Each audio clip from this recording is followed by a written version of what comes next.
we're already starting to move towards the world that Rashad might be describing. But it's interesting, as a content-owning company and as a publisher of that content, it's interesting. We have our way of doing things, and we're as innovative or traditional as we may be, but we are dealing with hundreds of buying agents that are coming in and asking for different things. They're all organized completely differently. They all have interesting clients who want something completely different. So we're starting to come to the understanding and realization that we actually, whether it's hiring the right people that have the education that you're talking about, building the right systems, we actually, if we're going to be consumer-oriented and therefore based on, and can be completely customizing what a client comes in and asks for, there are clients that want just tonnage of impressions, and they want it fast, and they don't really care the qualifications. They don't care if it's in a great show or if it's on YouTube, or they don't care. They don't care. There are certainly clients who want the exact opposite, and want brand alignment with 30 Rock because it's cool and neato, and they want their product to feel cool and neato, and they want to reach people who want to be cool and neato.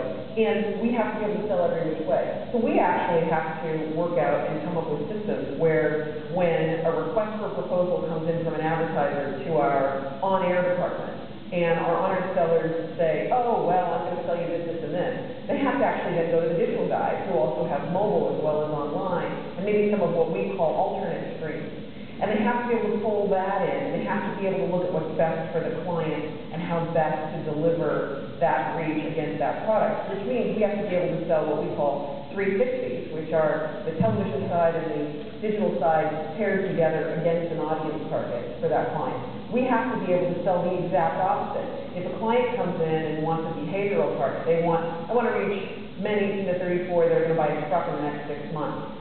We have to be able to horizontally slice against every single .com at NBC Universal and to find those people, because any one of our .coms isn't going to find enough of it to make any kind of a headway in terms of getting that buy. We actually really aggregate this way. So we have to be able to do individual shows on individual platforms, rolled up vertically and horizontally. We have to be pretty flexible inside. You start to think about that just from whatever your own individual knowledge bases are. That's hard. That's hard to price.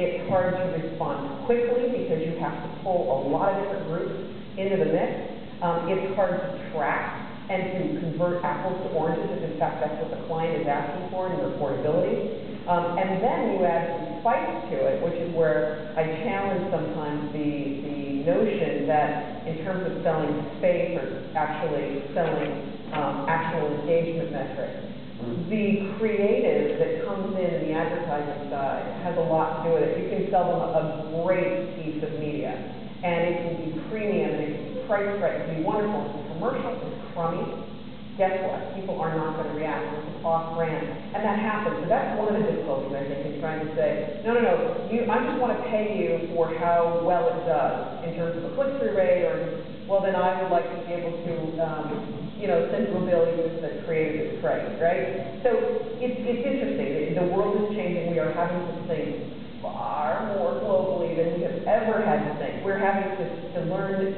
things we've never even had to learn. And we're taking people from completely different disciplines who are having to translate back and forth what their side means to this side. And then lastly, sometimes in the advertising world, you're so constrained by time. We talked about it a little bit before we came out here, but my favorite is when a giant RFP comes in and it's for a lot of money and you have 48 hours to respond, and they want something highly creative and they need it fast. They want something that's never been done before. Those are my favorites. We just laugh, and you do the best you can with that, but it's certainly not going to further the ball.